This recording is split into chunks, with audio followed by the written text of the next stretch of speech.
todos, muito bem-vindos a mais uma aula de segurança e auditoria de sistemas. Bem, hoje a gente vai trabalhar com o quê? Com segurança na internet, dispositivos móveis e também com os testes de intrusão. Eu sou a professora Adriane Loper e hoje nós vamos focar no quê? Nessas transações web que a gente faz e principalmente neste aparelho. Eu já na aula passada pedi para vocês instalarem um antivírus. Quero saber se vocês instalaram algo para proteção deste aparelho tão importante para as nossas vidas. Nós vamos ver também alguns testes, né? Como que a gente vê as vulnerabilidades, como que a gente pode fazer essa proteção, quais são os tipos de ataques que a gente tem, né? Sem falar em todos os golpes que estão por aí. Né? Vamos trabalhar com essas partes. Vamos entender, né, que cada elemento móvel, principalmente o nosso telefone celular, necessita de muita proteção. Tá? Então, nós não estamos falando só dos computadores. Quando a gente está na empresa, por exemplo, nós temos lá os nossos computadores, entramos com login, com senha, mas muitas vezes nós acessamos também via nosso telefone celular. Tá? Então, a partir do momento que a empresa e você, teus dados pessoais e os dados profissionais começam a se misturar, nós temos que ter muito cuidado, né, trabalhar com esta situação para proteger o máximo possível tanto as tuas informações pessoais quanto as profissionais. Então, vamos hoje trabalhar um pouco nesse sentido. Vamos ao quadro. Então, você foi contratado como analista de segurança e privacidade de um inovador site de comércio online, em que pequenos negócios são conectados com os consumidores em uma plataforma digital baseada no uso da inteligência artificial. Então, apesar de ser bem interessante, né, a gente utilizar várias tecnologias diferentes, com as novas tecnologias também vêm novas brechas, novas vulnerabilidades. A sua função é essencial para a empresa e você participa de todas as decisões sobre a evolução da plataforma. As questões envolvidas com o desenvolvimento seguro, então, software seguro, para que vulnerabilidades não sejam inseridas. Ainda as questões de segurança e privacidades envolvidas aonde? Quando eu utilizo um provedor de nuvens, né, eu tenho que ter muito cuidado, até porque não estão só meus dados lá. Né? Se eu tenho uma plataforma, né, estou administrando N negócios. E como a empresa trabalha com inteligência artificial, há uma necessidade de fazer o desenvolvimento utilizando base de dados que não interfiram na privacidade dos clientes. Além da segurança da informação, uma plataforma da empresa que está hospedada em um provedor de nuvem na Europa, você possui algumas preocupações, né, 3 principais. Como diminuir as possíveis fraudes cometidas por usuários falsos que se passam por clientes. Né? É um questionamento, é uma dúvida, né? Porque como que você vai conseguir verificar se aquele cartão de crédito não é clonado, né? Enfim.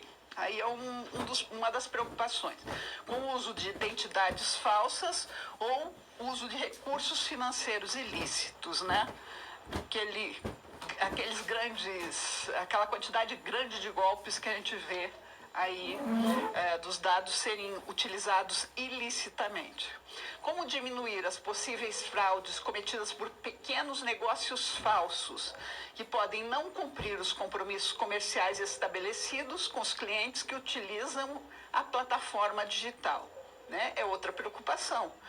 Não só o problema de pessoas utilizando credenciais falsas, como pequenos negócios que foram criados com esse fim. Como proteger os dados pessoais dos clientes, principalmente contra vazamentos, o que pode levar a sanções previstas na Lei Geral de Proteção de Dados, né?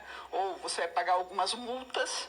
Então, você deverá fazer um planejamento e preparar um relatório com a lista de aspectos que devem ser considerados pela empresa para a definição de uma estratégia de segurança e privacidade.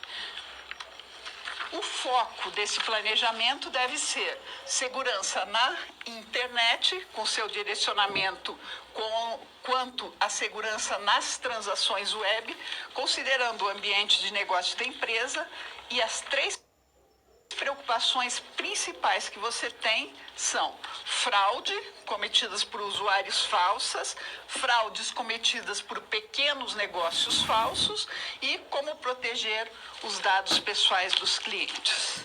Então, nós sabemos o quê? Que quando nós estamos trabalhando, deixando nossos dados, né? Eu, enquanto cliente, se eu coloco meus dados num provedor em nuvens, né? Ele está me dando toda uma estrutura, mas eu tenho que me preocupar, porque ele está fazendo esse mesmo serviço para vários outros negócios. E todos os meus dados estão em nuvens. Né? Estão lá com eles estão de posse todos os meus dados. Né? Pode ser que nada aconteça, mas pode ser, por exemplo, que eu tenha um funcionário mal intencionado que comece aí a coletar dados de diversas empresas lá do provedor, né, que ele tem acesso. Tudo pode acontecer. Então, além de toda a parte física, né, de equipamentos, a parte lógica, dos programas que nós temos que ter essa conscientização dos funcionários, essa legislação que a gente tem que seja seguida pelos nossos funcionários. É fácil? Não é fácil, porque nós estamos trabalhando com pessoas. E, né, em algumas situações, a gente não sabe o que a pessoa é capaz. Então, isso acontece com muita frequência e causa muitos problemas. Então, vamos lá. Vamos falar um pouquinho da segurança na internet. Bem, essas duas imagens aqui, principalmente essa, a gente já cansou de ver e vai ver sempre que a gente falar de segurança das informações, que é a tríade: confidencialidade, integridade e disponibilidade. É o tripé do quê? Da segurança da informação. Tá? Então, a segurança e a privacidade na internet passa pelo entendimento de diferentes elementos que envolvem o que deve ser protegido. Então, vejam nessa outra imagem aqui. O que nós estamos no centro de tudo? Os dados e as informações. Né?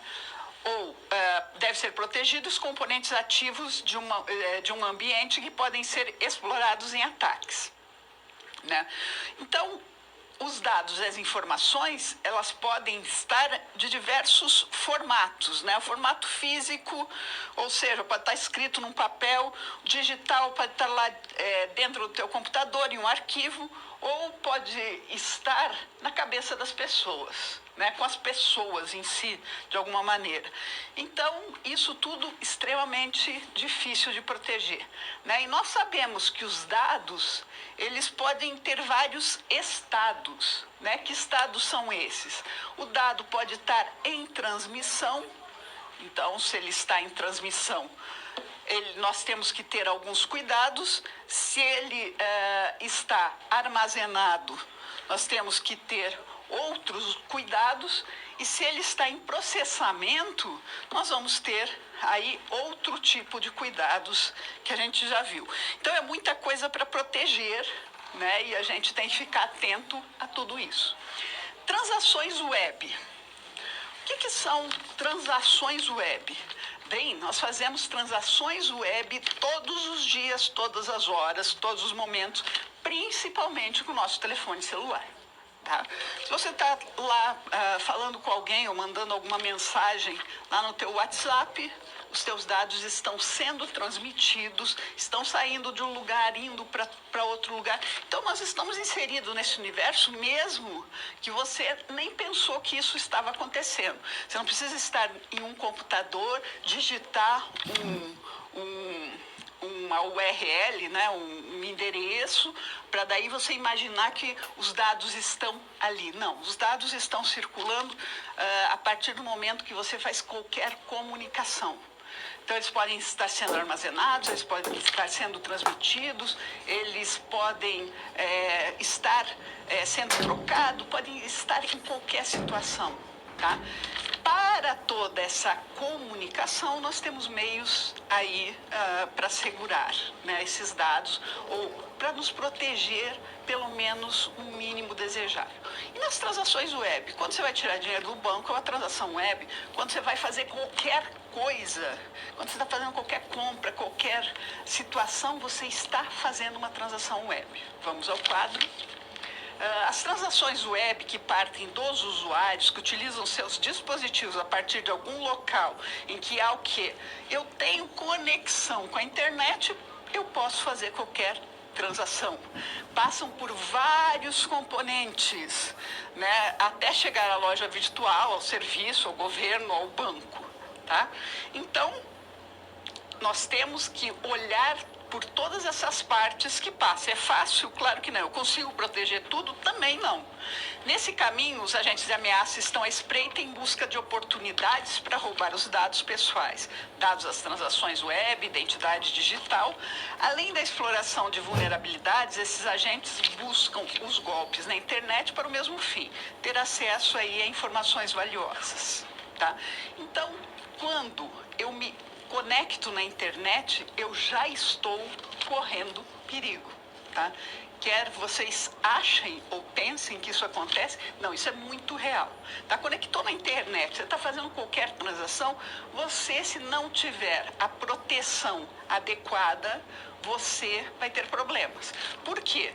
Porque o que acontece? Quando eu digito o endereço, vamos dizer que eu digito www.mec.gov.br. Né? Quero saber alguma coisa que o MEC nos traz, tá? Como que o MEC funciona, enfim.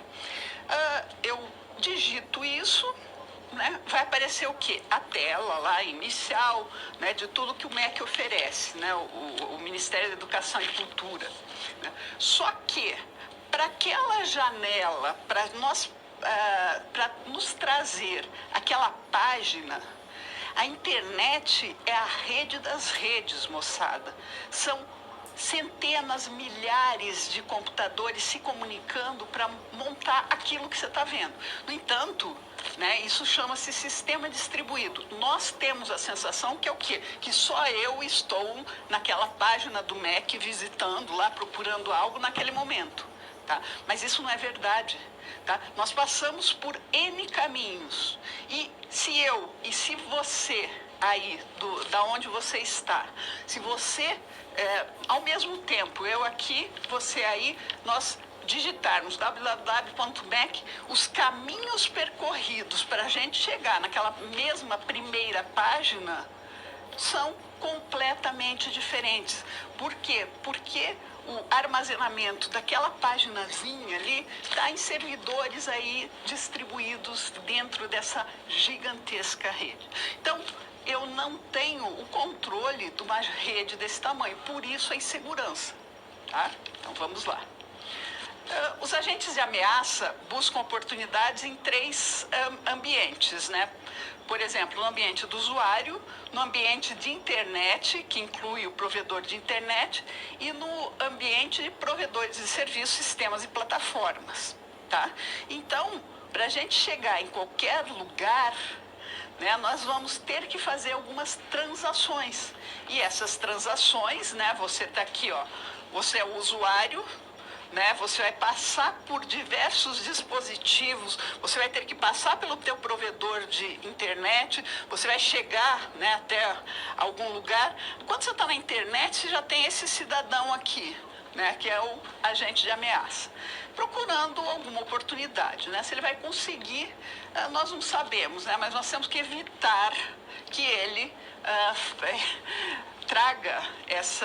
tire essas informações de nós, né? Que ele foque, nós temos que tirar o foco nele. Como é que a gente vai tirar o foco dele em nós? Nos protegendo, porque as pessoas procuram a forma mais fácil. É aquela questão da porta aberta. Quem deixa a porta aberta da sua casa à noite corre muito mais risco do que uma pessoa que trava sua porta à noite. Tá? E nós, nos protegendo com o que for possível, né, na nossa rede, no nosso computador, nós estamos saindo do foco daquele cidadão. Porque tem diversas pessoas que não têm essa noção do perigo da proteção. tá? Então vamos voltar ao quadro. As transações web realizadas pela internet envolvem uma série de questões de segurança que parte do usuário e chegam lá no provedor de serviços. Então tem uma série de problemas aí que a gente pode passar. Uma transação web pode ser o quê? Por exemplo, uma compra online, uma transação bancária, a realização de algum serviço, ou até mesmo uma postagem em uma rede social.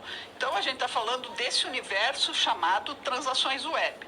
As transações podem envolver diferentes tipos de dados ou informações, por exemplo, os nossos dados pessoais, os nossos dados financeiros, dados confidenciais e quais os ataques que eles podem sofrer, modificações, vazamentos, destruições, né? Nós temos aí um universo de problemas que são causados, né? Afetando respectivamente todas aquelas propriedades que a gente já conhece, né? Que é a integridade, confidencialidade e disponibilidade.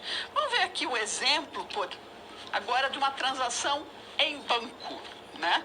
Todos nós já fizemos, temos uma noção clara, né, de como a gente acessa um banco, né? Até um serviço muito mais tranquilo, muito mais simples, né? Porque do nosso computador nós podemos pagar, comprar, vender, fazer o que a gente quiser, né? Então, o que o usuário faz? O usuário acessa aquele determinado serviço bancário, tá?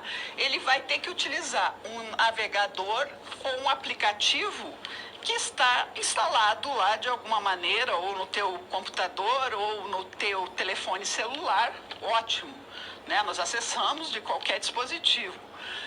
O banco, ele faz a primeira autenticação do usuário. Então, o banco valida a identidade digital do usuário com credenciais vindo pela internet. Ou seja, você entra, né, quando você entra no banco, você vai entrar com login, com uma senha, né, para você ter acesso lá ao número da tua conta. Extremamente normal também, né?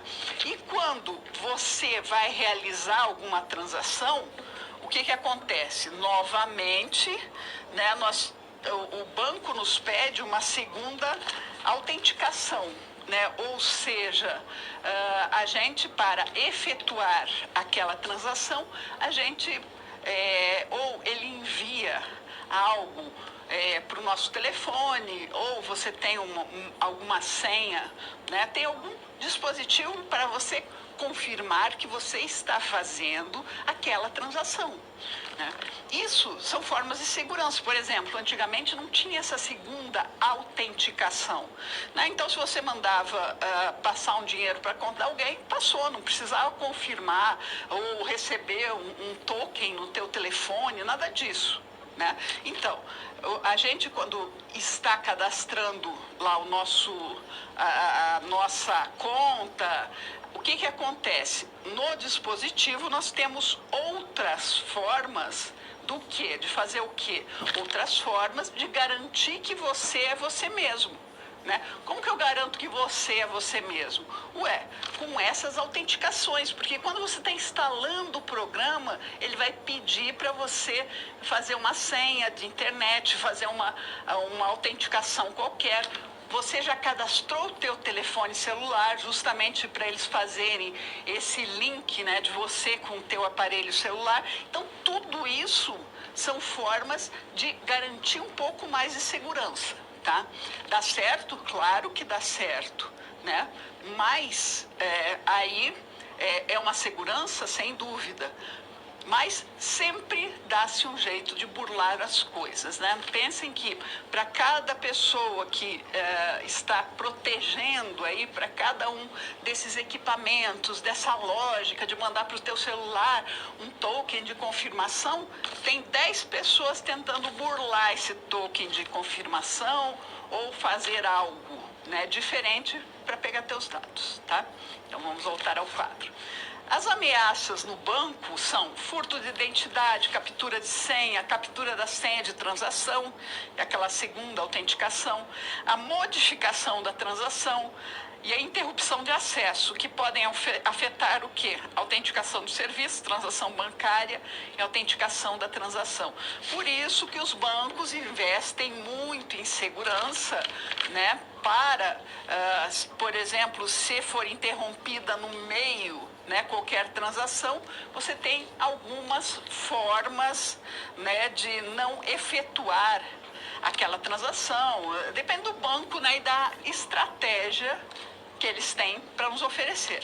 Eles podem ocorrer em qualquer um dos ambientes, né? Seja no ambiente do usuário, né? Seja no ambiente da internet, ou seja lá no ambiente do provedor. Tá? E o provedor, ele não tem controle, né, do que o usuário faz. Ele não sabe que antivírus o usuário tem. Então, ele, como prestador de serviço, ele é um provedor de serviço em nuvens, né, por exemplo, ele vai ter que garantir toda essa segurança. Porém, de uma forma diferente, o que leva à necessidade de controles de segurança diferentes, que afetam também as responsabilidades. Então, tudo isso tem que ser trabalhado, né? Então, no ambiente de internet, em que o agente de ameaça pode capturar ou modificar as transações web, né? Esse é um dos perigos. Claro que foram aí utilizadas uma série de mecanismos, né, para proteger mais a internet, mas continua sendo uma forma insegura, tá? Então, no ambiente de internet, que o agente de ameaça pode capturar ou modificar as transações, é importante que elas sejam realizadas com o uso de um canal seguro. É uma das formas que nós temos aí para nos proteger, que deve ser provido pelo provedor de serviços como o banco. As conexões web podem ser protegidas com protocolos de segurança, né, o HTTPS, ou seja, nós temos uma camada a mais de segurança quando tem esse Szinho aqui. O HTTPS possibilita o uso do HTTP sobre uma seção do SSL, ou seja, é mais uma camada de segurança. Por isso, o HTTPS é mais seguro, né? Que é o Transport Layer Security, né? O TLS, né? O SSL ou o TLS, com a criação do quê? Um túnel seguro, por onde trafegam as informações. É uma possibilidade, é uma segurança a mais. Né? Então, além de garantir a confidencialidade, né? Porque os dados são cifrados ou são criptografados, né? Que é essa chamada chave simétrica de seção, eles podem visar também a integridade dos dados, né? O uso do MEC, né, do Message Authentication Code, autenticidade das partes, as entidades podem ser autenticadas por meio de criptografia. Então, formas de proteger nós temos bastante, né? E os bancos, em geral, se preocupam bastante também. Já no ambiente de provedor de serviços, como no caso de um banco, né? Que ele está falando de um banco, mas a gente pode estender isso também para um provedor de nuvens, para um provedor, aqui é de serviço, né? O banco é de serviço, mas a gente pode trabalhar aí com diversos tipos de provedores. O ambiente pode ser atacado em qualquer um dos componentes, isso é fato, incluindo aplicações, servidores de aplicação, sistemas operacionais, máquinas virtuais, os bancos de dados. Então, como a gente sempre fala, o cracker ou a pessoa que quer as informações, ela quer para quê? Para que tenha algum benefício. E de preferência, ou na grande maioria das vezes, os benefícios são financeiros. Não tem gente que vai lá e arromba, de alguma maneira, o caixa lá o caixa do banco. Na internet a gente está fazendo isso da mesma forma, né? Só que por meios eletrônicos. Se você conseguir entrar numa conta e transferir o dinheiro para uma segunda ou terceira conta, ou se você pegar um boleto e conseguir pagar, né, com dinheiro de outra pessoa, você está cometendo o mesmo crime que você, se você chegasse lá na caixa, no caixa eletrônico, e arrombasse o caixa eletrônico para roubar o dinheiro. Você está roubando o dinheiro da mesma forma, só que pelo meio eletrônico. Não esqueçam que os meios eletrônicos também deixam rastros. Então a gente tem que cuidar em todos os sentidos. Agora falando nos golpes, né, na internet, temos N golpes, né? Então um dos mais comuns aí, o furto de identidade, né? Para você fazer compras, para você roubou o cartão de crédito, clonou, etc. Fraude na antecipação de recursos é outra situação que várias empresas fazem. Por exemplo, para você conseguir um empréstimo, você tem que mandar as custas do cartório. Tá? Isso nem existe mais, né? Você manda e depois você vê. Ou para você comprar um carro, você tem que dar uma entrada, né? E você nunca mais vê nem o cara, nem a entrada, nem o carro, nem nada, né? O phishing ou o scam, né? Essa é a chamada pescaria. Então tem várias formas de você fazer, né? Você, na verdade, você se passa por uma entidade, né? Passa, por exemplo, o correio mandou uma mensagem, clique aqui. Nunca clique em link nenhum, tá? Principalmente no celular. O farming também, ele te manda para uma página falsa que é muito semelhante ao teu banco. Golpes de comércio eletrônico, os boatos aí para subir ou descer ações, né? Então, golpes e situações desagradáveis nós temos todo o tempo inteiro, em todos os sentidos, tá? A gente tem que fazer o quê? Cuidar. Não, até hoje, eu vi uma propaganda, né, que alguém liga lá para um senhor, né, a propaganda é assim, e a pessoa pergunta qual que é a senha, né, do seu cartão, ele vai falar, daí entra uma música, fala pare, não sei o quê. Tem que ser assim, porque as pessoas não têm noção, né, que você tendo o número do cartão e a senha, você vai fazer um estrago na conta daquela pessoa. Então, temos vários problemas. Tem que ficar atento, né? E alertar as pessoas que estão ao nosso redor. Nossos pais, avós, que de repente não têm tanta ligação aí com esse universo da informática, da tecnologia, vamos alertar, é nossa função. Isso. Apesar de aparecer todos os dias na televisão, a pessoa sempre acha que com ela não vai acontecer. E acontece, tá?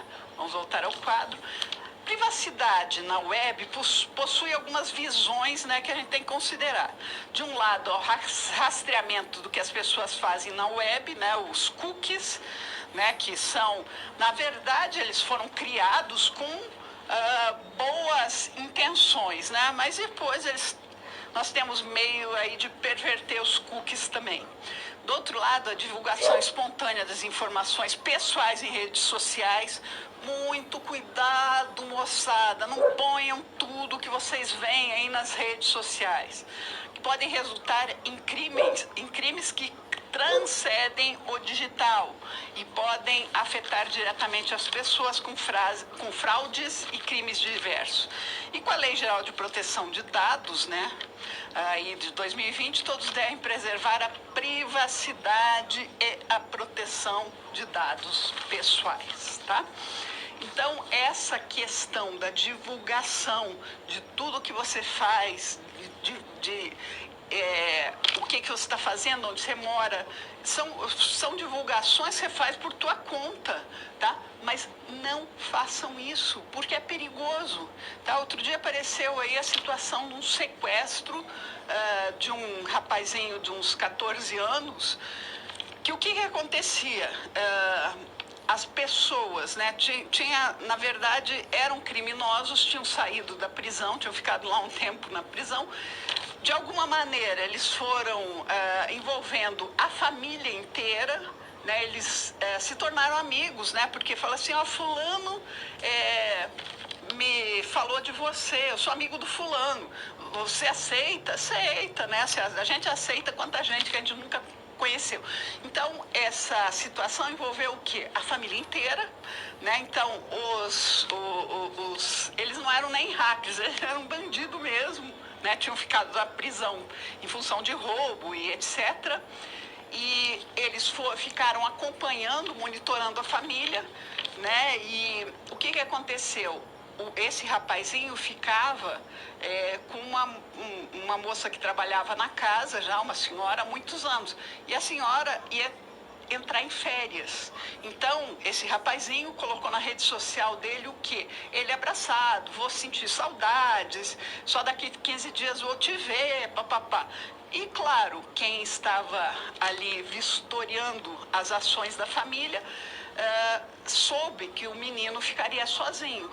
E, sem dúvida nenhuma, eles foram lá, eles sabiam os horários que os pais trabalhavam, né? E eles postavam fotos, nenhuma questão, assim, um pouco de ostentação, né? Tipo, sexta da pizza, sábado do churrasco, mas, vamos dizer, dentro, dadas as devidas proporções, fotos comuns. Né? Mas isso propiciou um sequestro.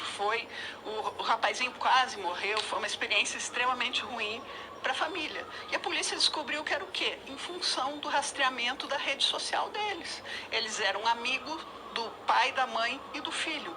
Então ficou fácil, tá? Então, muito cuidado com todas essas situações, moçada, não se exponham, tá?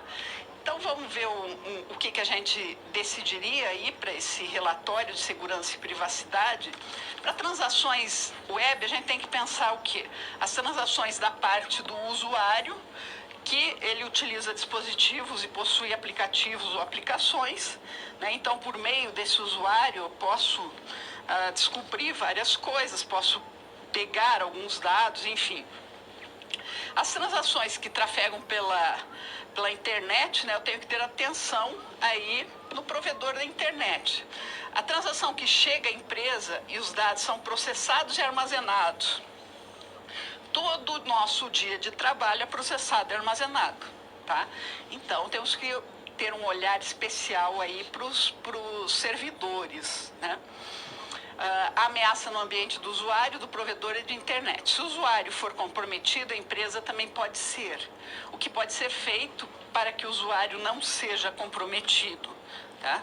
O que deve ser feito pela empresa após receber os dados pessoais das pessoas?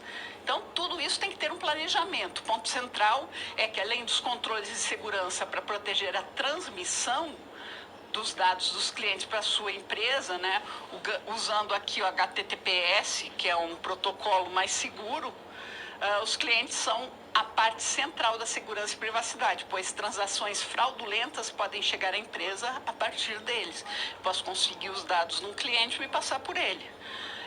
Mostre que pode haver o furto de identidade, a captura da senha de transação, modificação e a interrupção desse acesso. Essas ameaças existem no ambiente do cliente, no ambiente da internet, no ambiente da empresa, né? Por exemplo, que utiliza um provedor de nuvens.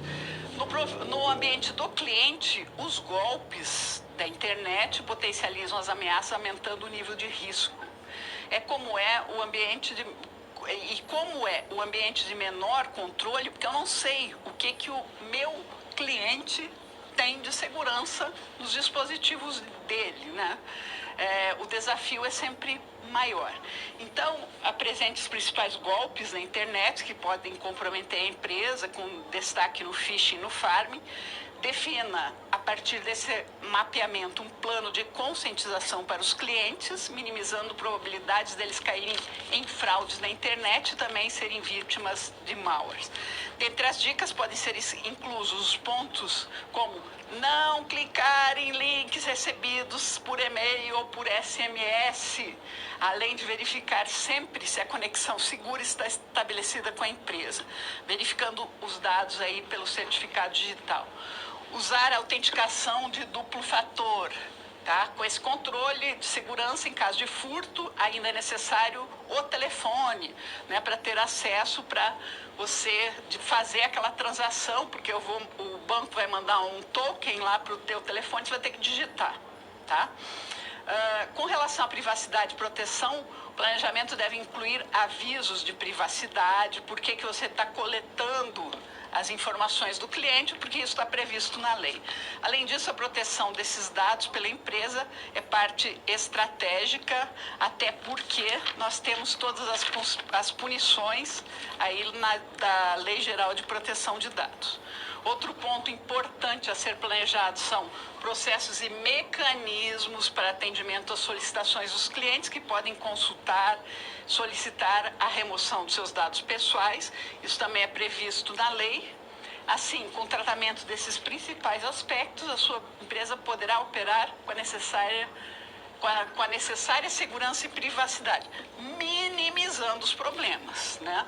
Não que eu vou eliminar qualquer problema, não que eu não vou ter fraudes na minha empresa ou não vou ter problemas. Não, eu vou minimizar. Então, eu sempre falo, segurança 100% não existe. A gente tem que se proteger, principalmente em camadas, para realmente a gente acabar causando mais dificuldade aí para essas pessoas mal intencionadas. Vamos falar um pouquinho da proteção dos dispositivos móveis. Agora a gente tem que pensar que o que deve ser planejado é a expansão para uma nova versão da plataforma, baseado em o quê? Dispositivos móveis. Presente um planejamento pensando que nesse novo cenário você terá colaboradores que também utilizarão dispositivos móveis para expandir a rede de pequenos negócios parceiros. Então, foi incluído um elemento a mais, os dispositivos móveis. Esses colaboradores farão contatos com pequenos negócios e farão o acesso junto com eles na plataforma digital, utilizando os dispositivos móveis. Então, quando a gente fala desses dispositivos móveis, tá, são dos principais vetores de ataques, com os criminosos buscando maximizar seus resultados, né, sua possibilidade de sucesso. Os dispositivos móveis representam um grande desafio para empresas. Por quê? Porque nos telefones, em geral, nós temos dados da empresa e dados pessoais. Isso implica no aumento da complexidade da proteção, além, né, do aumento dos riscos. Prestem atenção nesse fato. Quando um colaborador instala jogos em seu dispositivo móvel, mas a partir de fontes não confiáveis, ele está fazendo o quê? Ele está pondo a empresa em risco. Por quê? Porque a gente usa o telefone celular tanto para dados pessoais quanto para dados profissionais. Não só para vocês verem aí uma questão de concurso que eu trouxe para vocês, né, sobre a segurança da informação ao utilizar dispositivos móveis. Vejam que é de 2019, bem recente. Por se tratar de equipamento de baixa vulnerabilidade, não, o nosso telefone, nossos dispositivos podem ser roubados, podem ser invadidos, principalmente porque ninguém se preocupa em pôr nenhum antivírus neles. Então, baixa vulnerabilidade, não é necessária a instalação de um programa antivírus. Já falei para vocês, instalem para ontem. Tá? Recomenda-se manter interface de comunicação com Bluetooth, infravermelho, Wi-Fi sempre ativadas, mesmo quando você não está usando. Nunca faça isso. Tá? Por quê? Porque você está abrindo várias portas. Ao adquirir um dispositivo móvel usado, não recomendo restaurar as configurações originais. Por favor, restaurem. Ao baixar e instalar aplicativos, aconselhados obtê-los de lojas oficiais ou de sites de fabricantes. Lógico, tá? Então, qual seria nossa resposta? A letra D. Tá? Então, se protejam, por favor, instalem o dispositivo aí, instalem um antivírus, né, ou algum dispositivo de proteção no telefone de vocês, tá, para a gente ter um pouquinho mais de segurança nesse aparelho que a gente usa 24 horas por dia, ok? Então, só deixando um questionamento aqui para vocês entenderam o que podemos ou não podemos fazer com os nossos dispositivos móveis? Isso é só uma parte pequenininha, né? Agora a gente vai ver algumas formas de protegê-lo. Entenderam que não podem deixar sem nenhuma proteção?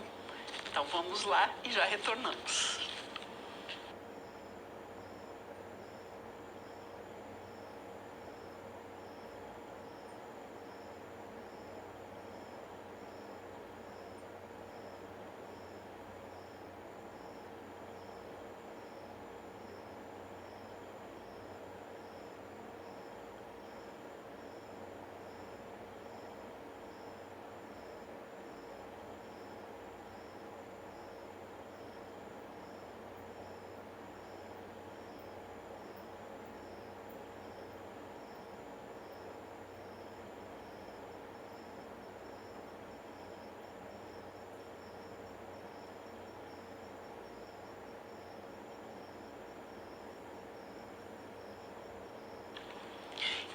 já que vocês entenderam o mínimo que a gente tem que ter nos dispositivos móveis, vamos agora focar bastante nos dispositivos móveis para a gente entender quais são as diversas fraquezas que nós temos nesse nosso aparelho. Por mais que a gente não saiba, a gente tem N fraquezas.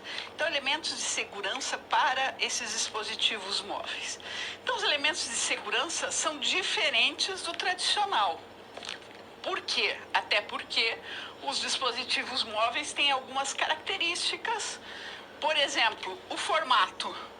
Os dispositivos móveis, o nosso notebook, o nosso telefone são o quê? Portáteis.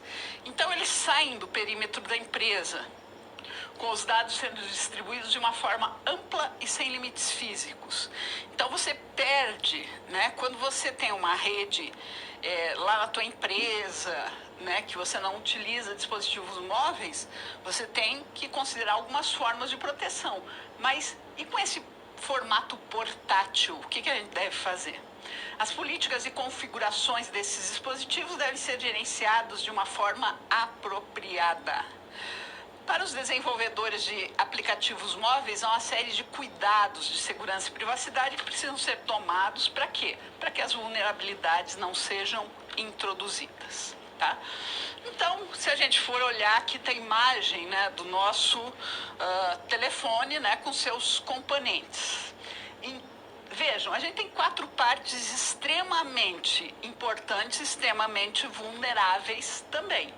Né? Então, nós temos o hardware, né? Então, vamos ver aqui o hardware. O processador é a memória de aplicação, o processador é a memória de comunicação, o módulo de segurança, os periféricos, tudo que há. Tudo aqui dentro do hardware pode ser uma porta de entrada para alguém que tem essa intenção. Né? O firmware. O que vem a ser o firmware? O firmware, nós falamos do código de inicialização, nós estamos falando do boot, nós estamos falando dos drivers, dos dispositivos, né? Que também é uma porta que pode ser aberta por pessoas mal intencionadas. Todo dispositivo móvel tem um sistema operacional, né? Então, dentro desse sistema operacional, tem várias portas que podem ser utilizadas aí para um ataque. O sandbox de aplicação, o kernel, os serviços de mídia, o ambiente de execução. Então, no sistema operacional, nós temos N partes que eu posso entrar. E, por último, aqui a nossa aplicação. Né? Nós estamos falando das bibliotecas, dos dados, das permissões, dos serviços, de tudo que realmente a gente coloca lá dentro do nosso telefone. Né? Quando a gente fala aí de sistema operacional, do firmware, né? Eu posso instalar, né, através do sistema operacional, um backdoor, né, se eu tiver algum problema ou se eu tiver alguma facilidade, né? Nós sabemos que qualquer sistema operacional ele tem que estar extremamente atualizado para nos proteger um pouco mais. Tá? Nós fazemos isso sempre? Não. A realidade é que nós não tomamos as atitudes necessárias. Isso nos leva aí a uma série de portas abertas, ou seja, possibilidades de vulnerabilidade. E se eu tenho essas possibilidades de vulnerabilidade, por onde que eu vou entrar? Por essas partes, por essas portas abertas, aonde temos as vulnerabilidades. Então, ali, só naquelas 4 partes, né, que a gente dividiu do telefone, eu posso atacar, né, entre aspas, ou posso me utilizar de qualquer uma daquelas partes para fazer um ataque, ok? Então, vamos voltar ao quadro.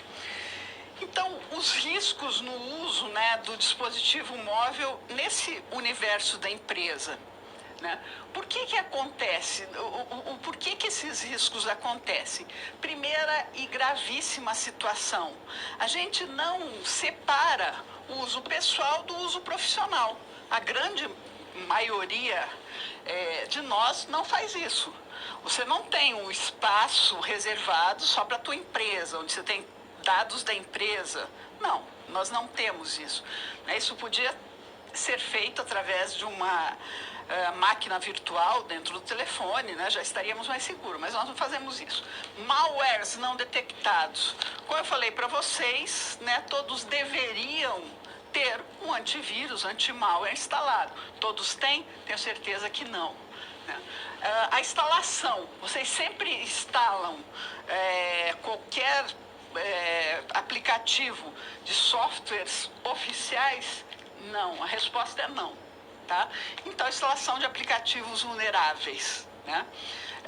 Aqui, como é tratada a interceptação de tráfego, furto de identidade, os firewalls aceitando conexões de qualquer dispositivo, por quê? Porque ele está lá, né? Ele foi instalado junto com o sistema operacional, mas eu não fiz mais nada. Né? Como que eu lido com tudo isso? Quando a gente pensa, é bem interessante, porque quando a gente pensa em um telefone celular, a gente fala assim, não, mas não é igual a um computador desktop, ou não é igual ao meu notebook. Meu notebook eu estou vendo tudo que há, eu tenho um certo conhecimento maior. É uma questão de conhecimento mesmo, porque nós estamos falando de máquinas e elas são extremamente semelhantes. Elas precisam dos mesmos componentes até hoje para funcionar. Né? Se a gente não tiver esses componentes, se a gente não tiver um sistema operacional, seja no meu notebook, seja no meu telefone, seja no meu desktop, não vai funcionar. Tá? Não vai ligar o nosso computador. Né? Então, isso já propicia algumas portas abertas. Vamos voltar ao quadro. Os objetivos, né, de segurança no uso de dispositivos móveis e dos dados pessoais e profissionais. Aí, ó, container para separação entre contextos do uso pessoal e profissional. A gente pode instalar uma máquina virtual dentro do telefone e deixar bem separado, mas nós não fazemos. Anti-malware no dispositivo, todos têm? Não. Identificação e remoção de aplicativos vulneráveis. Eu não sei nem quais são meus aplicativos vulneráveis, como é que eu vou identificar, eu vou remover. Autenticação de duplo fator, tá? Nas transações que eu faço. Isso sempre acontece? Não. Por exemplo, num banco sempre acontece, mas em outras formas de comunicação, não. Uso de criptografia, conexões apenas de dispositivos confiáveis. É tudo que nós não temos, é tudo que nós, infelizmente, não trabalhamos. Por quê? Porque eu não sei o que acontece, que as pessoas acham que o nosso celular é diferente de qualquer outro computador. Não é, é igualzinho. Tá? E sendo igualzinho, tem as mesmas vulnerabilidades, tem N fraquezas. Tá? Vamos voltar ao quadro. Então, as capacidades de segurança necessária, né? A gente precisa, a proteção contra acesso indevido aos dados do dispositivo móvel. Bem, tem gente que nem põe uma senha para entrada ou não põe uma biometria para entrar no computador. Você deixa no computador, desculpem, no celular, você deixa ele em cima da mesa, a pessoa pode fazer um estrago bem bom. Configuração de privacidade para proteger os dados dos usuários. A grande maioria, e olha que nós somos da área de TI, né, não tem essa preocupação. Proteção contra tentativas de phishing. Né, você tem alguns softwares exclusivos para celular. Dentro de um dispositivo, você baixar aí algum dispositivo de segurança, né, tem o específico de phishing, tem vários softwares mais específicos que seriam importantes a gente ter. Proteção nos dados armazenados. Tá? A grande maioria não tem nenhuma proteção, nem uma senha. Né? Gerenciamento centralizado para aplicar as políticas e configurações aos dispositivos. A gente não tem paciência para entender como tudo funciona. E quem dirá se a gente tem a avaliação da segurança das aplicações móveis, né? Então, por que a gente tem os dados sequestrados? Por que sequestram teus dados, né? E depois você vai ter que pagar uma certa quantia para devolverem teus dados? Porque nós deixamos de fazer a nossa lição de casa, que é proteger o mínimo o nosso celular. E eu aposto com vocês, eu tenho certeza, porque sempre que eu falo para todos os alunos, né, a grande maioria não tinha, até eu falar, um anti-malware, um antivírus, um anti qualquer coisa dentro do celular instalado. Por quê? Porque eles são um pouco mais, com um pouco mais de detalhes para a gente instalar, não tenho paciência. Mas é muito melhor você ter paciência, né? Por quê? Porque ele é extremamente útil, o teu telefone, e você quer perder tuas redes sociais, você quer perder os telefones, tudo que está armazenado dentro do telefone, eu acredito que não, nenhum de nós deseja isso, né? Ou ter que pagar, né, pela devolução dos dados, tá? E para isso, a gente também tem que fazer a lição de casa, que é o quê? Fazer os backups, né? Se você tem fotografias, se você tem arquivos importantes, faça um backup em outro dispositivo, pegue passe para o teu laptop, ou passe para o teu desktop, ou passe para qualquer lugar, para um pendrive, ou para qualquer outro dispositivo. Para quê? Se você perder tudo, se roubarem teu celular, pelo menos você vai ter alguma segurança. Até algumas operadoras aí oferecem, né? Se você quer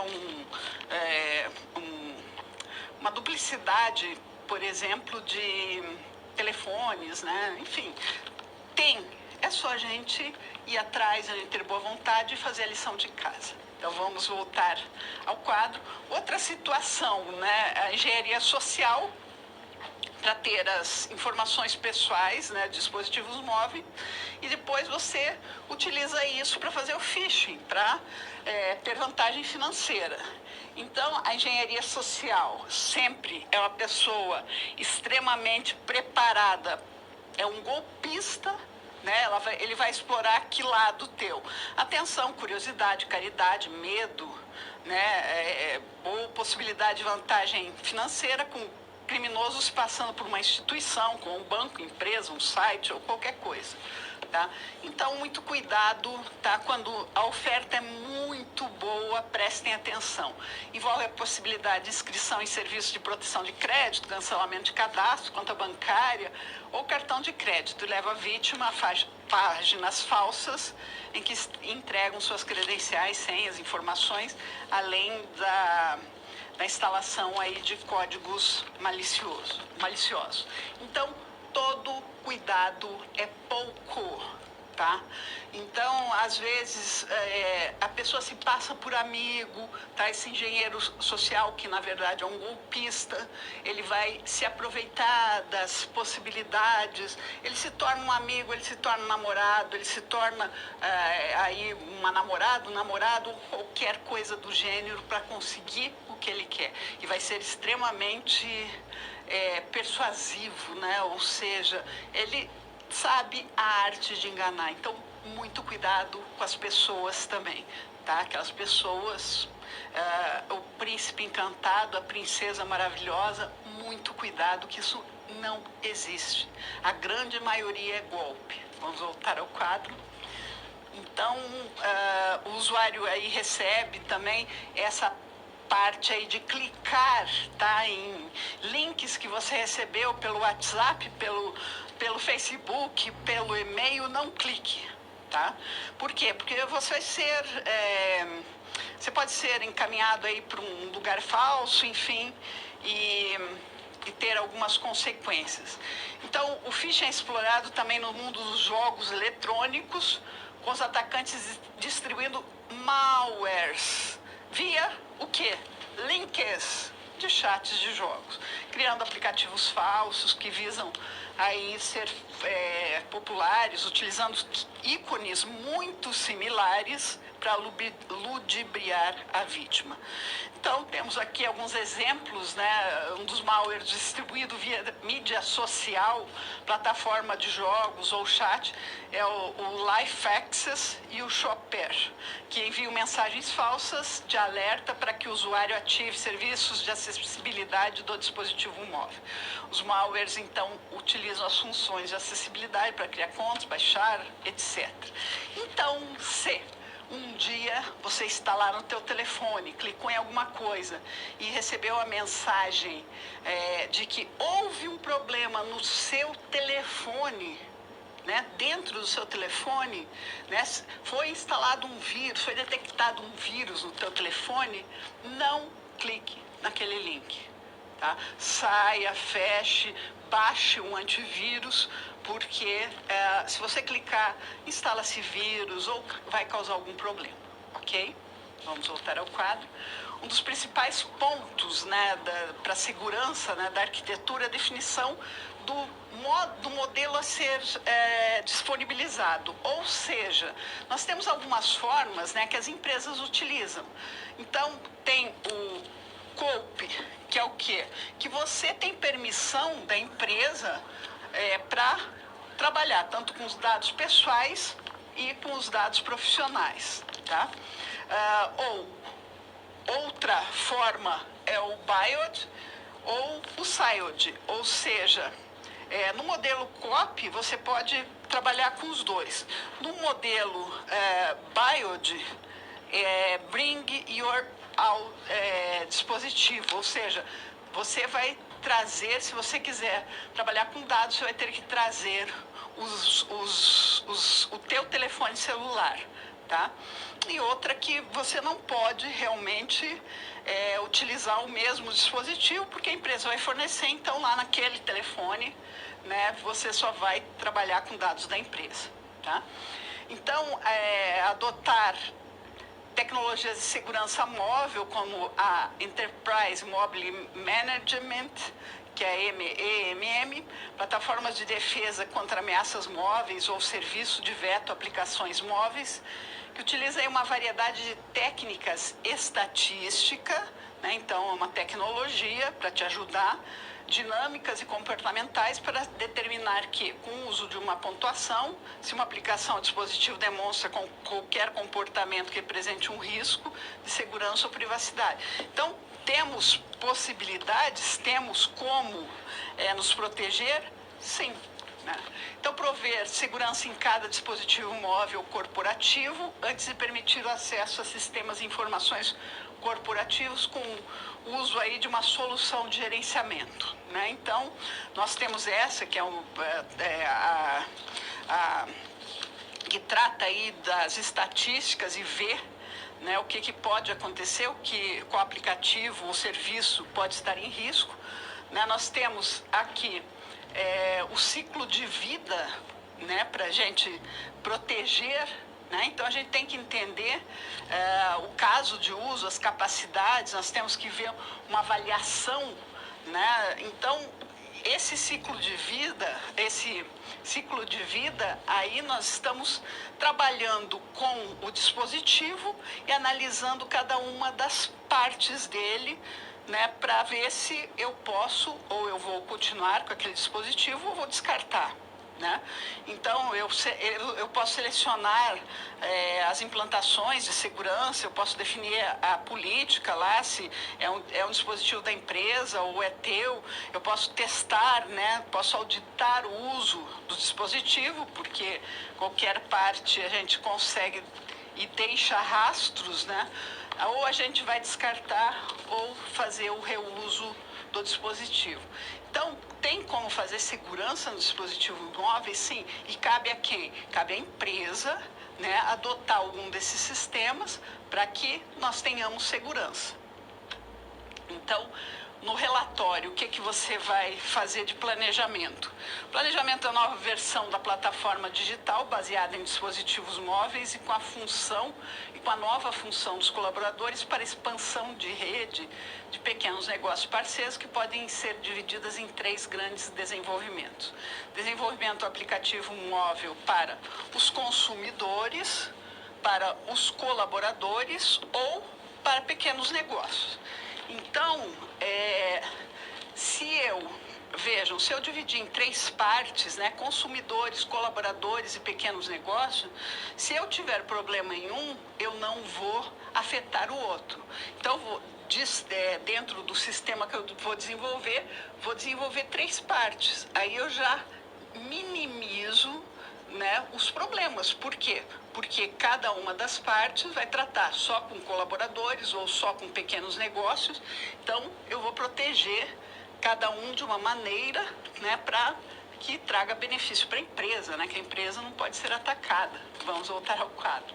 Os aplicativos podem ser agregados, ou seja, pode haver somente um aplicativo grande, né, que tem essas 3 funções, né, consumidor, colaborador e pequenos negócios, né, não é consumidor, colaborador e pequenos negócios. Os servidores e o back-end estão em provedor de nuvem na Europa, tenho que pensar nisso. Para o desenvolvimento do aplicativo móvel para consumidores e pequenos negócios, deve seguir as boas práticas de segurança,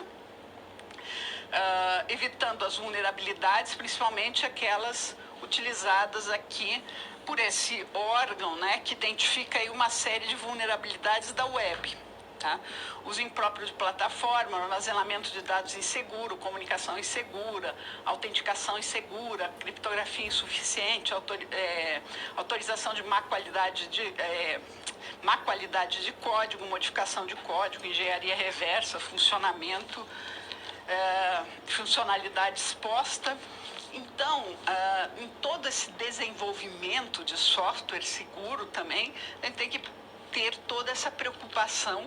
Aí lembram, vamos recordar lá a engenharia de software, né? Em cada fase do projeto, a gente trabalha com metodologias ágeis, então tem que proteger, né, toda essa parte, essa sequência, né, de desenvolvimento para um software seguro.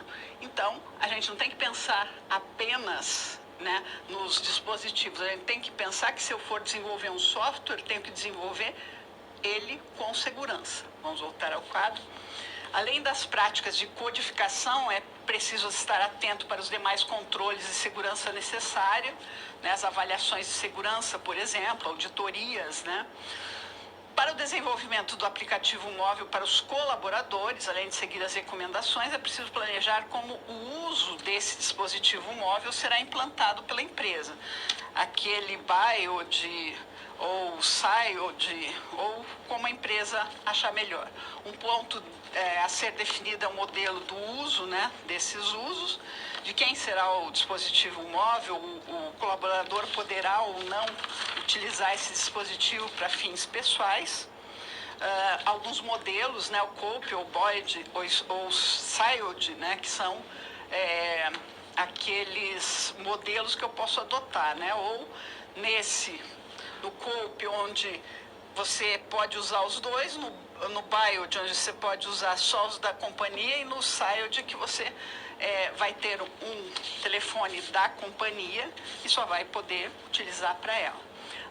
Adotar tecnologias de segurança móvel, né, como o EMM ou o MDM, que são algumas tecnologias, manter a segurança do dispositivo realizando avaliações periódicas de segurança aí, e do cumprimento da política de segurança. Então, temos aí uma série de situações que podem nos ajudar a proteger nossos dispositivos e temos que fazê-la. Então, a empresa tem o seu papel de definir como que vai trabalhar com todas essas situações, né? Os usuários têm que seguir as recomendações da empresa, né? Então, cada um tem que fazer o seu papel para nós termos uma segurança um pouco melhor. Vamos ver um pouquinho dessa análise de vulnerabilidade e pentest. que eu sempre falei para vocês? Que vocês têm que conhecer os pontos fracos para poder protegê-los. Se você não conhece, né, que é essa avaliação do risco, né, análise do risco, né, e como que eu faço isso? Eu faço pela análise das vulnerabilidades, por testes chamados testes de penetração, né, que eu vou contratar, por exemplo, uma equipe para me atacar a minha empresa, porque eu descubro os pontos fracos também nesse ataque. Vamos ao quadro. Então, qual que é a sua missão? O que deve ser planejado é uma forma quando uma empresa deve tratar essas vulnerabilidades, tanto na plataforma web quanto na plataforma móvel. Então, mostra as perspectivas envolvidas aí com a gestão das vulnerabilidades e a razão de precisarem ser tratadas antes das plataformas irem para o ambiente de produção, né? Ou seja, antes da gente colocar, fazer a implantação, né, desse nosso software, quando a gente está desenvolvendo, para ver se tem um software seguro. Continuando com foco nas vulnerabilidades, mostre o que a empresa fará durante as fases de desenvolvimento da plataforma, o que será feito após essa implantação. Então, o que a gente tem que entender nessas figuras aí que a gente já viu, né, em outras aulas, né, que é a gestão das vulnerabilidades? Eu tenho que fazer o quê? Eu tenho que entender, né, eu tenho que descobrir, eu tenho que priorizar, eu tenho que avaliar, eu tenho que fazer relatórios, eu tenho que remediar, eu tenho que fazer uma nova verificação, né, porque nós temos alguns controles, esses controles podem ser físicos, tecnológicos ou processuais, né? Para quê? Para a gente tentar eliminar essas vulnerabilidades. É fácil? Não, claro que não é fácil. São importantes os testes de segurança, né, para a gestão dessa segurança da informação, porque eles vão identificar as vulnerabilidades e elas podem ser tratadas ou até eliminadas. Há diferentes formas de realizar o teste de segurança e identificar as vulnerabilidades. O objetivo é a sua empresa disponibilizar serviços seguros sem as vulnerabilidades. Sem os testes de segurança, a sua empresa pode estar expondo informações sigilosas e a privacidade dos seus clientes, colaboradores e parceiros. Se você tem uma empresa que desenvolve software, você deve disponibilizar o sistema de uma forma segura, seguindo práticas que vão eliminando as vulnerabilidades, desde o início do desenvolvimento até após a implantação aí no ambiente de produção. Se a sua empresa utiliza softwares de terceiros, deve realizar testes de segurança para garantir que o ambiente da empresa, composta por softwares de diferentes fornecedores de natureza diferentes, esteja seguro. E os testes de segurança são uma das principais atividades de empresas especializadas em segurança e privacidade, com a oferta de serviços de tanto análise de vulnerabilidades como os pentests. Então, são algumas formas aí da gente fazer os testes, né, de vulnerabilidade e segurança. Então, há diferentes testes de segurança, como as análises de avaliação de riscos, as análises de vulnerabilidades que focam aí na parte da tecnologia, tá? Para Open Web Application Security Project, que é o quê? A OASP, que cuida, né, da segurança mais voltada para web, né, que foca nas aplicações web,